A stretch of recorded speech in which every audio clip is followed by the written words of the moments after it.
नमस्कार दोस्तों, ITI second year electrician trade के लिए जो एमसीक्यू सीरीज चला रहे हैं, उसमें आज का वीडियो नंबर 29 है। 28 वीडियो कंप्लीट हो चुका है, जिसका प्लेलिस्ट भी बन गया है। तो जाइए प्लेलिस्ट से क्रमवार पढ़ लीजिए, चीजों को आसानी से समझ में आ जाएगी, अच्छा से समझाया गया है। और प्लेलिस्ट में पढ़ने से कि क्रम से चैप्टर वाइज आपको वीडियो मिल जाएगी।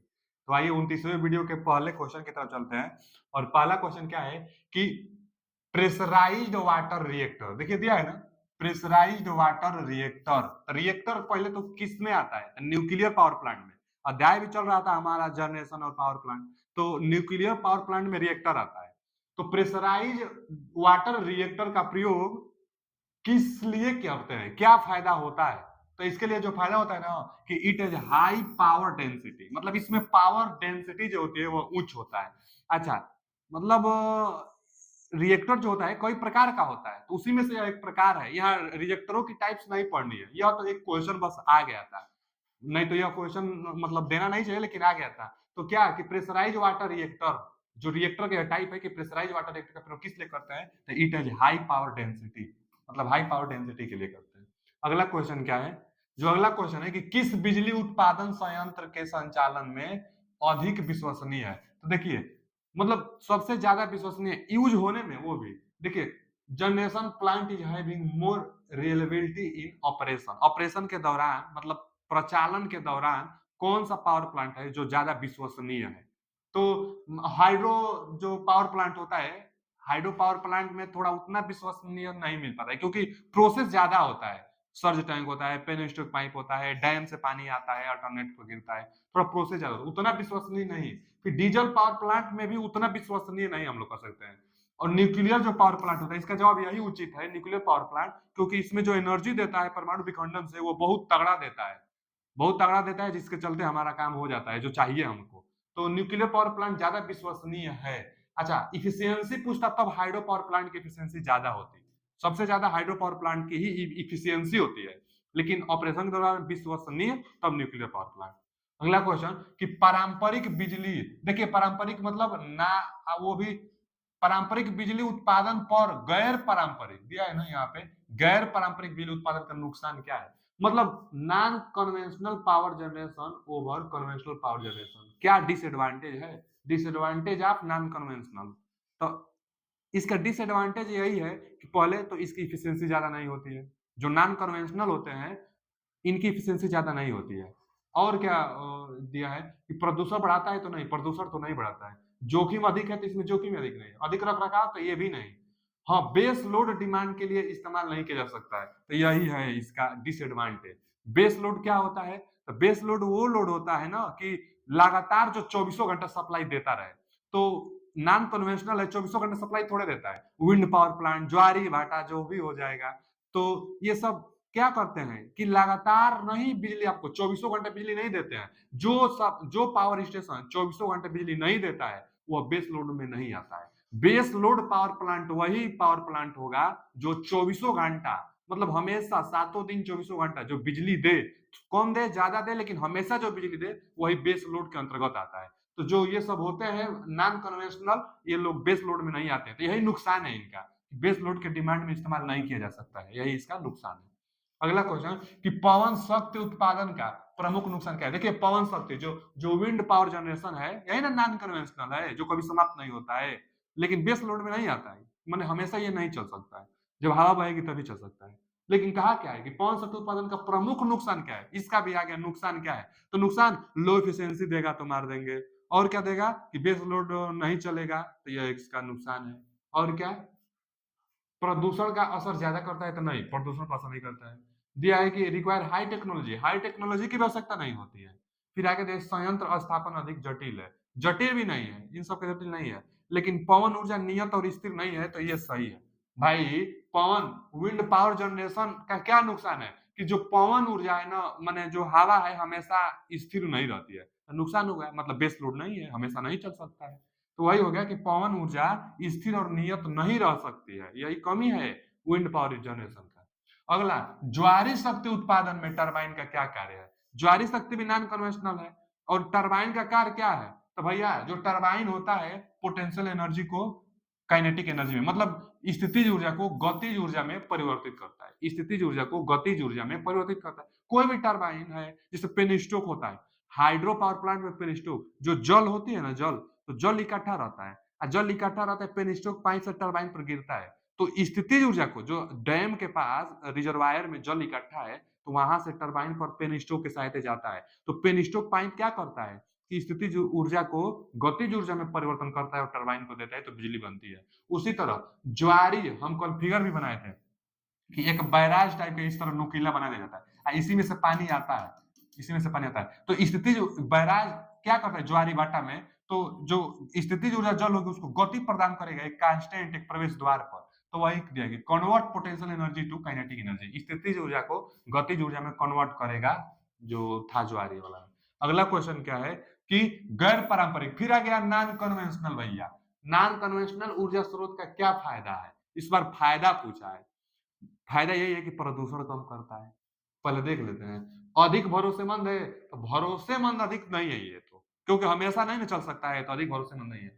कम प्रारंभिक लागत, तो कम प्रारंभिक लागत ये तो है, क्या पूछा है, क्या स्रोत का फायदा क्या है, तो ये कम प्रारंभिक लागत, थोड़ा लागत तो लगता है इसमें, फिर अधिक दक्षता होती है, तो दक्षता अधिक नहीं होती है। हाँ, सबसे ज्यादा तो ये फायदा है कि ग्रीन हाउस प्रभाव से बचाता है, सबसे ज्यादा तो फायदा ये है कि ग्रीन हाउस प्रभाव से बचाता है। कैसे? ग्रीन हाउस इफेक्ट क्या होता है, तो ग्रीन हाउस इफेक्ट जो होती है ना, वो पृथ्वी की टेम्परेचर को बढ़ा रही है।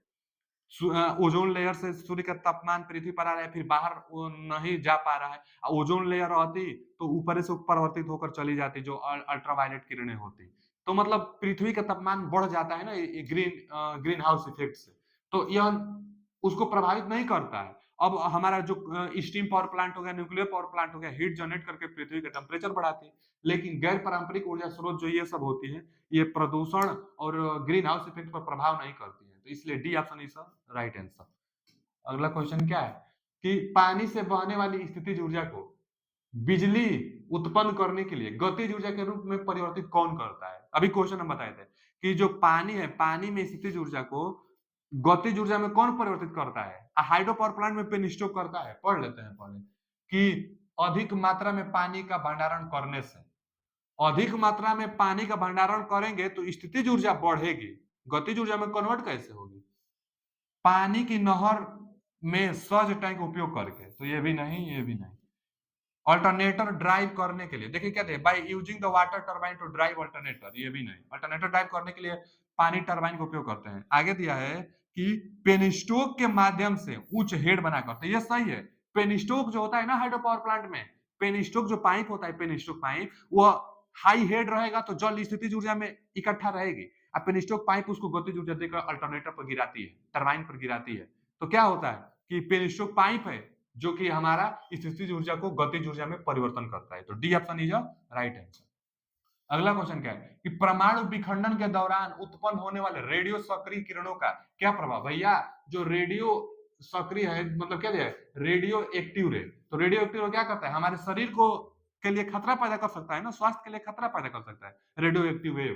तो वही दिया है कि परमाणु विखंडन के दौरान उत्पन्न होने वाली रेडियो वेव किरणों का क्या प्रभाव हो सकता है, तो हमारे शरीर को नुकसान, देखिए यहाँ दिया है, स्वास्थ्य को खतरा पैदा कर सकती है, B option is right answer. Radio विखंडन में निकलने वाली जो परमाणु विखंडन में जो रेडियो विकिरणें निकलेंगी वो स्वास्थ्य को खतरा करेंगी। अगला क्या दिया है कि प्रकाश तीव्रता कम है तो सौर सेल पर क्या होगा, तो भैया प्रकाश की तीव्रता कम, माने लाइट कम आएगी तो सौर तीव्रता जो मतलब जो बिजली बनाती है सौर सेल, वो कम बनाएगी, तीव्रता कम तो आउटपुट कम देगी, और तीव्रता ज्यादा आएगी तो आउटपुट ज्यादा देगी। तो वही दिया है कि तीव्रता कम है तो सौर सेल का क्या होगा, तो आउटपुट डिक्रीज देगा, बी ऑप्शन सही है, क्योंकि तीव्रता कम है तो आउटपुट कम होगा। और अगला क्वेश्चन क्या है, यदि प्रकाश की तीव्रता अधिक है तो सौर सेल का आउटपुट वोल्टेज क्या होगा, तो अधिक होगा, यानी आउटपुट वोल्टेज इज इंक्रीज, तब ये ऑप्शन होगा। तीव्रता अधिक होगा तो आउटपुट वोल्टेज ज्यादा होगा, तीव्रता ज्यादा आएगी तो आउटपुट वोल्टेज ज्यादा आएगी। अगला क्वेश्चन क्या है, देखिए यहां से ना एक नया चैप्टर चल गया डिस्ट्रीब्यूशन वाला, मतलब क्या, डिस्ट्रीब्यूशन और सब स्टेशन। तो अगला जो अध्याय है कि वितरण, देखिए ना सब स्टेशन दिया है कि which electric line connected the sub station to distributor in distribution system, मतलब कह रहा है कि सब स्टेशन को और डिस्ट्रीब्यूटर को जोड़ने वाली लाइन को क्या कहते हैं, सब स्टेशन। देखिए जो हाई वोल्टेज मतलब हाई वोल्टेज वाला जब आता है और यहाँ पर एक हमारा सब स्टेशन होता है, सब स्टेशन सब स्टेशन होता है। उसके बाद फिर यहाँ से क्या होता है, सब स्टेशन अब लो वोल्टेज करके एक डिस्ट्रीब्यूटर को जोड़ देता है। यहाँ क्या होता है, डिस्ट्रीब्यूटर होता है, डिस्ट्रीब्यूटर। तो देखिए सब स्टेशन डिस्ट्रीब्यूशन, तो इसको हम लोग कहते हैं फीडर, फीडर फीडर कहते हैं। यहाँ से फिर ना 4 वायर जाती है, एक फेज और एक न्यूट्रल डिस्ट्रीब्यूटर के आगे से, तो यहाँ पर टेपिंग करके घरों को सप्लाई दी जाती है, तो घरों को सप्लाई दी जाती है। और यह क्या है, यही फीडर है। फीडर क्या है, तो सब स्टेशन और डिस्ट्रीब्यूशन स्टेशन जो होता है, चाहे उप सब स्टेशन जो होता है, जहां पर ट्रांसफार्मर लगी होती है और घरों को सप्लाई वहां से उसके बाद दी जाती है, इसको फीडर कहते हैं। तो वही पूछा है, फीडर दिया है ना कि सब स्टेशन टू डिस्ट्रीब्यूटर्स, डिस्ट्रीब्यूटर्स और सब स्टेशन को जोड़ने वाले लाइन को क्या कहते हैं, तो फीडर कहते हैं। ये ऑप्शन इज राइट आंसर। अगला क्वेश्चन क्या है, आईई नियमों के अनुसार मध्यम वोल्टेज घरेलू इंस्टॉलेशन में किन्हीं दो चालकों के बीच का इंसुलेशन प्रतिरोध कितना होता है, तो 1 मेगा ओम से ज्यादा होना चाहिए। इंसुलेशन प्रतिरोध पूछा है, इंसुलेशन प्रतिरोध क्या होना चाहिए, तो 1 मेगा ओम से ज्यादा, 1 मेगा ओम से ज्यादा इंसुलेशन प्रतिरोध होना चाहिए। लेकिन घरेलू में पूछा है, मध्यम वोल्टेज के लिए पूछा है। अच्छा जी, मध्यम वोल्टेज कितना होता है, तो देखिए घरेलू इंस्टॉलेशन में लो वोल्टेज 0 से 250 वोल्ट के मध्य होता है, और 250 से 650 वोल्ट तक मध्यम वोल्टेज होता है, और 650 से 1000 वोल्ट, 650 से 1000 वोल्ट, 1000 वोल्ट तक उच्च वोल्टेज होता है घरेलू इंस्टॉलेशन के लिए। तो मध्यम वोल्टेज यही था, और पूछा था इसके लिए इंसुलेशन प्रतिरोध कितना होना चाहिए, तो लगभग 1 मेगा ओम से ज्यादा। तो बी ऑप्शन है राइट आंसर। अगला क्वेश्चन क्या है कि डाइवर्सिटी फैक्टर का क्या फॉर्मूला है। देखिए जो डाइवर्सिटी फैक्टर होता है इसका मान हमेशा 1 से ज्यादा होता है, और रियल फॉर्मूला जो डाइवर्सिटी फैक्टर है, डाइवर्सिटी फैक्टर का फॉर्मूला कि sum of individual, sum of individual load, sum of individual load बटा में मैक्सिमम डिमांड चाहे मैक्सिमम लोड, बटा में मैक्सिमम डिमांड चाहे मैक्सिमम लोड, यही रियल फॉर्मूला है। अब क्या होता है, sum of individual load, sum of individual load का मतलब ना आपके घर में चाहे पावर प्लांट जहां भी जिसके लिए भी हम लोग डाइवर्सिटी फैक्टर निकाल रहे हैं, वहां पर जितना लोड लगा रहेगा, चाहे चालू हो लोड चाहे चालू ना हो, लोड चालू हो चाहे लोड चालू ना हो, जितना लोड लगा रहेगा वह सभी लोड का जो योग आएगा वही सम ऑफ इंडिविजुअल, सम मतलब योग, इंडिविजुअल मतलब एक एक का, तो सभी का लोड जो होगा वह ऊपर रहेगा। अब बटा में मैक्सिमम लोड चाहे एक्टिव लोड, मतलब कि जितना एक्टिव में है, जितना कार्य कर रहा है प्रेजेंट टाइम में, तो जितना आपके घर में लोड रहेगा और प्रेजेंट टाइम में तो कम ना लगे चालू रहेगा, तो भाग देंगे तो 1 से ज्यादा ही ना आएगा। तो डाइवर्सिटी जो फैक्टर होता है, डाइवर्सिटी फैक्टर इसका मान 1 से ज्यादा आता है। 1 के बराबर भी हो सकता है, जब जितना लोड लगा है सारा का सारा लोड चालू हो जाएगा तब 1 आ जाएगा, और नहीं तो ये हमेशा कमे रहता है, इससे ये कमे रहता है, क्योंकि जितना लोड लगाएंगे कुछ ही हमेशा चलाते हैं आप, तो भाग देंगे तो 1 से ज्यादा आएगा। तो देख लेंगे सम ऑफ इंडिविजुअल कहीं नहीं दिया है, मैक्सिमम लोड बटा में कहाँ दिया है, बटा में मैक्सिमम लोड भी नहीं दिया है। तो एक्चुअल लोड दिया है ना कि एक्चुअल लोड कितना मतलब चल रहा है, तो एक्चुअल लोड और मिनिमम इंस्टॉल्ड लोड तो नहीं, यहाँ पर मैक्सिमम इंस्टॉल्ड लोड कर सकते हैं, मैक्सिमम इंस्टॉल्ड लोड। अच्छा है, पीडीएफ में तो ये दिया है, तो ये भी गलत दिया है, मिनिमम इंस्टॉल्ड लोड दिया है, तो मिनिमम इंस्टॉल्ड लोड नहीं, मैक्सिमम इंस्टॉल्ड लोड, और यहाँ पर टोटल जितना इंस्टॉल्ड हुआ है लोड तो वो कर सकते हैं। तो अब देख लीजिएगा रियल फॉर्मूला ये होगा, पीडीएफ में ये दिया है गलत दिया है, ये रियल फॉर्मूला होना चाहिए।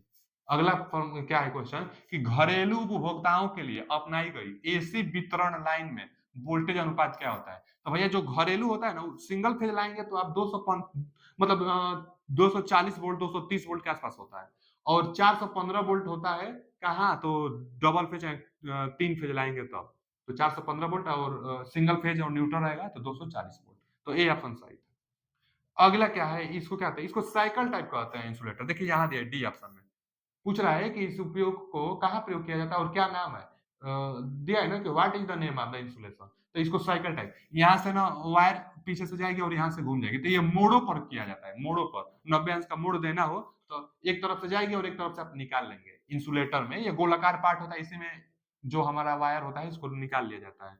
तो यह साइकिल टाइप इंसुलेटर है। पिन टाइप तो है नहीं, पोस्ट टाइप और स्ट्रैंड टाइप। स्ट्रैंड टाइप में तो कैसे होता है, सस्पेंशन टाइप में लंबा होता है, और स्टैंड टाइप में जो डिस्क वाला होता है तो स्टैंड टाइप में हॉरिजॉन्टल होता है, उसको कहते हैं। तो ये क्या है, साइकिल टाइप इंसुलेटर है, मोड़ों पर लगाता है जहां पर मोड़ बनानी होती है।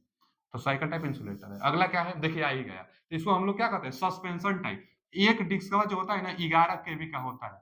वो एक डिस्क कितना का होता है, तो 11 केवी का होता है। कोई तो डिस्क लग सकता है। ये क्या है, ये हमारे कंडक्टर वायर है। जब वर्टिकल खड़ा रहेगा तो इसको सस्पेंशन टाइप, यही हॉरिजॉन्टल हो जाएगा तब इसको हम लोग कह देंगे स्ट्रेन टाइप। ये कैसे है, वर्टिकल है तो suspension type insulator. D option is right answer, suspension type. अगला क्वेश्चन क्या है कि दिया है ना कि आई नियमों अनुसार which is permissible load for lightning सब सर्किट डोमेस्टिक वायर इज पर आई रूल। मतलब लाइटनिंग सब सर्किट जो होती है ना, लाइट फैन सर्किट इसको भी बोला जाता है, लाइट फैन सर्किट।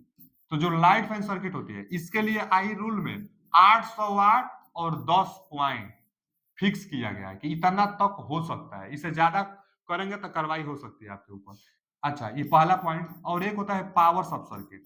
क्या होता है दूसरा, पावर, पावर सब सर्किट, पावर सब सर्किट। अब पावर सब सर्किट में ना 3000 वाट अलाउ है, माने जहां हीटर उटर चलाना हो तो पावर सब सर्किट में 3000 वाट अलाउ है और 2 पॉइंट अलाउ है। 2 पॉइंट आप बना सकते हैं और 3000 वाट ले सकते हैं पावर सब सर्किट में। माने घरों की वायरिंग की जाती है ना, वहां ये सब व्यवस्था की जाती है। तो क्या पूछा है, लाइटनिंग सब सर्किट, तो लाइटनिंग के लिए 800 वाट होता है। अब पॉइंट दिया होता है तो 10 पॉइंट। अगला क्वेश्चन क्या है, देखिए इस इंसुलेटर का नाम क्या है।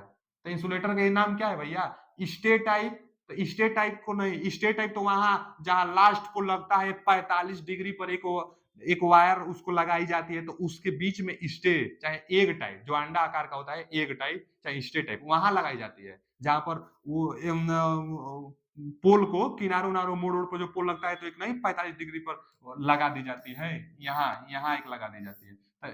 और ये 45 चाहे 30 डिग्री का होता है, यही पोल है हमारा। ये क्या है, तो यह पोल, यह पोल है। तो ये इसमें एक टाइप लगता है, तो ये एक टाइप है नहीं। अच्छा, साइकिल टाइप अभी देखे थे वो मोड़ों को लगती है साइकिल टाइप, तो साइकिल टाइप भी नहीं है। सस्पेंशन टाइप अभी देखे कि वर्टिकल होना चाहिए, तो ये भी नहीं, बच गया यही। यही है पिन टाइप इंसुलेटर। तो D option is right answer, pin type insulator. अगला क्वेश्चन क्या है, अच्छा आज के लिए इतना ही है, मिलते हैं अगले वीडियो में। अभी के लिए थैंक यू, धन्यवाद।